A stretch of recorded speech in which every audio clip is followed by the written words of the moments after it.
Hello, dreamers. Welcome to Biomedicos. Myself, Dr. Saurabh Bohra, currently junior resident in Department of Anesthesia at JLN Medical College and Hospital Ajmer. आज इस video में मैं बात करने वाला हूं MCC all India quota round 2 की expected cut off category wise क्या रह सकती है, राउंड 2 में किन किन कैंडिडेट्स को रजिस्ट्रेशन करने की रिक्वायरमेंट है, कौन से कैंडिडेट्स है जिन्हें रजिस्ट्रेशन करने की रिक्वायरमेंट नहीं है वो डायरेक्टली चॉइस फिलिंग में पार्टिसिपेट कर सकते हैं। एमसीसी राउंड 2 का कंप्लीट शेड्यूल किस तरीके से होगा, एमसीसी राउंड 2 की चॉइस फिलिंग आपको किस प्रकार से करनी है, और साथ ही एमसीसी राउंड 2 में कौन कौन स्टूडेंट्स पार्टिसिपेट कर सकते हैं, कितनी सीटें वैकेंट होकर राउंड 1 से इसमें आ सकती है। इस वीडियो में हम डिटेल में एमसीसी राउंड 2 के बारे में बात करेंगे। आप शेड्यूल को एक समराइज फॉर्म में देख सकते हैं। फ्रेश रजिस्ट्रेशन 5 सितंबर से स्टार्ट होने वाले हैं। चॉइस फिलिंग की अगर मैं बात करता हूं तो चॉइस फिलिंग 6 सितंबर से 10 सितंबर के बीच में चलेगी। 5 दिन तक चॉइस फिलिंग चलेगी according to schedule. Second round allotment result 13 सितंबर को आएगा और रिपोर्टिंग अलॉटेड कॉलेज में 14 से 20 सितंबर के बीच में आपको करनी होगी। क्लियर? यहां तक पूरा शेड्यूल भी आप देख सकते हो। एमसीसी का ऑफिशियल शेड्यूल है सेकेंड राउंड का, ठीक है। www.mcc.nic.in 2024 पे आपको ये मिल जाएगा, ठीक है। सबसे पहले मैं आपको बता दूं कि ऐसे कैंडिडेट्स जिन्होंने पहले से रजिस्ट्रेशन कर रखा है राउंड 1 में, उन्हें फिर से राउंड 2 में रजिस्ट्रेशन करने की जरूरत नहीं है। भले ही उन्हें कॉलेज राउंड 1 में अलॉट हुआ हो, भले ही उन्हें कॉलेज राउंड 1 में अलॉट नहीं हुआ हो, भले ही राउंड 1 में कॉलेज अलॉट होने के बाद उन्होंने रिपोर्टिंग करी हो, चाहे उन्होंने रिपोर्टिंग नहीं करी हो, उन्हें फिर से रजिस्ट्रेशन करने की जरूरत नहीं है जिन्होंने राउंड 1 में ऑलरेडी रजिस्ट्रेशन कर रखा है। डायरेक्टली आपको क्या करना है, चॉइस फिलिंग करनी है, ठीक है। डायरेक्टली आपको जाके यहाँ पे सिंपली चॉइस फिलिंग करनी है ऑल इंडिया के राउंड 2 में 6 सितंबर से लेके 10 सितंबर के बीच में। रजिस्ट्रेशन को, एप्लीकेशन फीस को, रजिस्ट्रेशन अमाउंट को, सिक्योरिटी अमाउंट सबको स्किप करके डायरेक्ट चॉइस फिलिंग करनी है, ठीक है। सबसे पहले मैं आपको बता दूं कि एमसीसी का राउंड 1 फ्री एग्जिट था।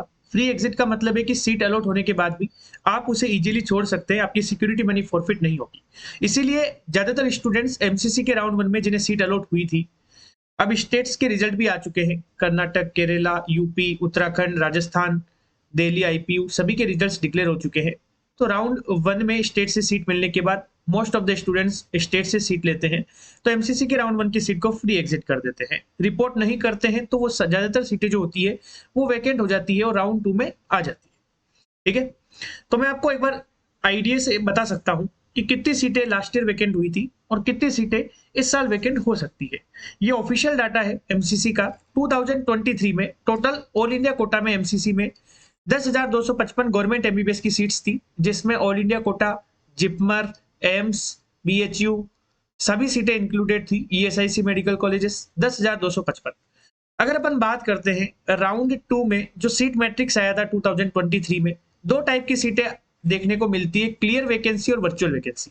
अभी भी जब सीट मैट्रिक्स आएगा आपका, ठीक है, 4 सितंबर से लेके 5 सितंबर के बीच में कभी भी आपका सीट मैट्रिक्स एमसीसी राउंड 2 का ऑफिशियल वेबसाइट पे आपको देखने को मिल सकता है। तो आपको दो टाइप की वैकेंसी मिलेगी, एक तो क्लियर वैकेंसी और एक virtual vacancy. Clear vacancy last year थी 6039। ये वो स्टूडेंट्स है जिन्होंने फ्री एग्जिट ले लिया था राउंड 1 से, राउंड 1 में अलॉटेड कॉलेज को रिपोर्ट ही नहीं किया, तो ये डायरेक्टली ये सीटें वैकेंट होकर राउंड 2 में आ गई। इन्हें बोलते हैं क्लियर वैकेंसी। दूसरे टाइप की वैकेंसी होती है वर्चुअल वैकेंसी। वो लास्ट ईयर थी 2192। ये वो स्टूडेंट्स है जिन्होंने रिपोर्ट भी किया बट ये अपग्रेडेशन के लिए अप्लाई कर रहे हैं। ये चॉइस फिलिंग करेंगे डायरेक्टली। जैसे ही उन्हें कोई दूसरी चॉइस अलॉट होगी उनकी सीट वैकेंट हो जाएगी, इसीलिए इन्हें वर्चुअली वैकेंट सीट बोला जाता है।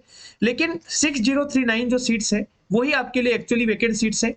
बाकी 2192 जो सीट्स है वो एक्चुअली क्या है, वर्चुअली वैकेंट है। मतलब इन कैंडिडेट्स को इन क्लियर वैकेंसी वाली में से कोई एक सीट अलॉट होगी तो जाके उनकी राउंड 1 वाली सीट वैकेंट होगी। क्लियर है आपको? इसके अलावा 2024 स्टूडेंट्स ऐसे थे 2023 में जिन्होंने अपना कॉलेज फाइनल कर दिया ऑल इंडिया के एमसीसी के राउंड 1 से ही और राउंड 2 में पार्टिसिपेट नहीं किया, ठीक है। वो अपने राउंड 1 के कॉलेज से सेटिस्फाई हो गए थे। तो नियरली आप मान सकते हो 10,255 में से 6039 मतलब 60%, अप्रोक्सीमेट 60% सीट्स जो है वो वैकेंट होके आ गई थी राउंड 2 में, ठीक है। सिमिलरली हम बात करते हैं 2024 में, लगभग अपन मान के चलते हैं, एमसीसी का ऑफिशियल डाटा तो नहीं आया है इसीलिए मैंने एक्सपेक्टेड लिखा है कि 12,000 सीटें टोटल हो सकती है। 12,000 सीटें होती है क्योंकि कुछ कॉलेजेस इस साल नए भी ओपन हुए। 10,255 लास्ट ईयर ही थी, इस बार अप्रोक्सीमेटली 12,000 हो सकती है। इसमें से 60 to 70% सीटें जो है वो क्लियरली वैकेंट हो जाएगी राउंड 2 में। इतने बच्चे रिपोर्ट ही नहीं करेंगे, लगभग 7000 से 8000 सीटें वैकेंट होके डायरेक्टली क्लियर वैकेंसी के रूप में आ जाएगी 60%। और 20% तक जो सीटें हैं, 20% तक मतलब लगभग आप ये मान के चलिए कि 2400-2500 सीटें जो है वो आपकी वर्चुअली वैकेंट रहेगी। ये ऐसे बच्चे होंगे जो सीट को ज्वाइन कर चुके होंगे एमसीसी के राउंड 1 से, लेकिन अपग्रेडेशन के लिए ट्राई कर रहे होंगे। जैसे ही उन्हें दूसरा बेटर कॉलेज मिलेगा उनकी रैंक पे, उनकी सीट वैकेंट हो जाएगी। क्लियर वैकेंट सीटें भी 7 से 8000 रहने की उम्मीद है। 4 सितंबर को सीट मैट्रिक्स आ जाएगा। ठीक है, अब अपन बात करते हैं कट ऑफ कितना एमसीसी के राउंड 2 का रह सकता है। सबसे पहले हम राउंड 1 के कट ऑफ की बात करते हैं। राउंड 1 में आप देख सकते हो जनरल कैटेगरी में ऑल इंडिया रैंक 19,603, मार्क्स आप देख सकते हो 660 पे Nagaland institute of medical science allot हुआ था। ओबीसी में 20,221, 658 पे नागालैंड अलॉट हुआ था। ईडब्ल्यूएस में 23,419, मार्क्स 654 पे जीएमसी कालाकुरिची अलॉट हुआ है तमिलनाडु में। एससी कैटेगरी में आप देख सकते हैं ऑल इंडिया रैंक 1,05,676, मार्क्स 575 पे जोरम मेडिकल कॉलेज फालकवा अलॉट हुआ। एसटी कैटेगरी का लास्ट अलॉटमेंट राउंड 1 में गवर्नमेंट एमबीबीएस सीट के लिए 1,45,207, मार्क्स 544 पे जीएमसी पुडुकोट्टई तमिलनाडु में देखने को मिला। जैसा कि मैं काफी वीडियोस में हम आपको बता चुके हैं कि नागालैंड, मणिपुर, मिजोरम और तमिलनाडु, तेलंगाना, इन स्टेट्स में ही लास्ट अलॉटमेंट देखने को मिलते हैं। हर साल की तरह इस बार भी फर्स्ट राउंड में जनरल ओबीसी कैटेगरी में नागालैंड, ईडब्ल्यूएस एसटी कैटेगरी में तमिलनाडु और एससी कैटेगरी में मिजोरम में आपको लास्ट अलॉटमेंट देखने को मिला है। अगर मैं बात करता हूं राउंड 2 की एक्सपेक्टेड कट ऑफ की, तो डेफिनेटली बात है कि ऑल इंडिया के राउंड 2 की कट ऑफ डिक्रीज होगी। राउंड 1 की जो कट ऑफ गई है उससे थोड़ी सी डाउन जाएगी कट ऑफ। क्यों कट ऑफ डाउन जाएगी? 3 इंपॉर्टेंट फैक्टर है। सबसे पहला और इंपॉर्टेंट फैक्टर है कि 60 to 70% सीट्स वैकेंट होकर आएगी, तो डेफिनेटली उसमें बच्चे पार्टिसिपेट करेंगे और most of the students state से कॉलेज ले चुके हैं। कई जने तो अपने कॉलेज से सेटिस्फाई भी हो चुके होंगे, तो वो तो अपग्रेडेशन के लिए ट्राई भी नहीं करेंगे।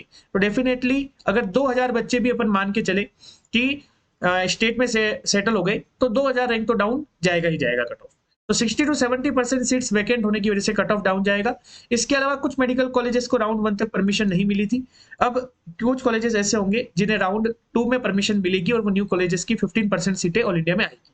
ठीक है, इसके अलावा कुछ हाई कट ऑफ स्टेट जो कि एमसीसी की कट ऑफ को काफी ज्यादा अफेक्ट करते हैं, उसमें से 2 स्टेट है हमारे पास, यूपी और राजस्थान।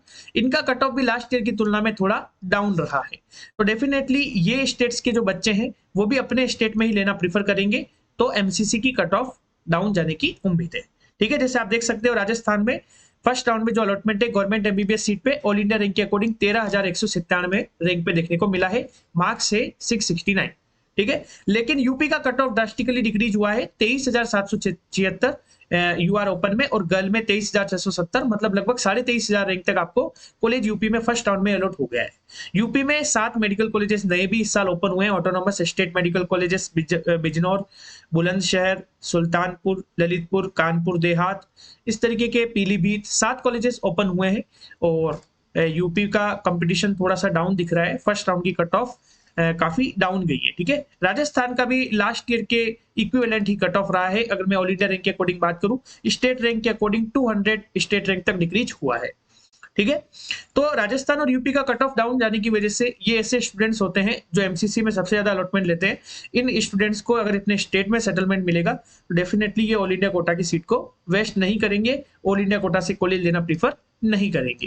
तो ये 3 फैक्टर्स हैं, 60 to 70% सीट्स का वैकेंट होना, नए मेडिकल कॉलेजेस का राउंड 2 में ऐड होना, और यूपी और राजस्थान जैसे स्टेट्स के राउंड 1 की कट ऑफ का डिक्रीज होना। ये तीनों फैक्टर एमसीसी के राउंड 2 की कट ऑफ को भी डाउन करेंगे डेफिनेटली। ठीक है, तो एमसीसी के राउंड 2 की कट ऑफ एक्सपेक्टेड कितनी रह सकती है? अगर मैं कैटेगरी वाइज बात करूं तो जनरल कैटेगरी में आपको, अगर आपकी ऑल इंडिया रैंक 22,500 के अंडर है, मार्क्स 655 से ऊपर है, तो आपको कॉलेज मिल सकता है। ओबीसी में 23,000 रैंक तक, ईडब्ल्यूएस कैटेगरी में 25,500 रैंक तक भी कॉलेज अलॉटमेंट देखने को मिल सकता है। एससी कैटेगरी में ऑल इंडिया रैंक अगर आपकी 1,25,000 के अंडर है, मार्क्स 560 से ज्यादा है, तो आपको कॉलेज अलॉट हो सकती है। एसटी कैटेगरी में 1.5 लाख रैंक तक गवर्नमेंट एमबीबीएस की सीट नागालैंड, मणिपुर, तमिलनाडु, तेलंगाना जैसे स्टेट में न्यू कॉलेजेस में आपको देखने को मिल सकती है। Thanks for watching the video. Please like, share and subscribe the channel. Thank you so much.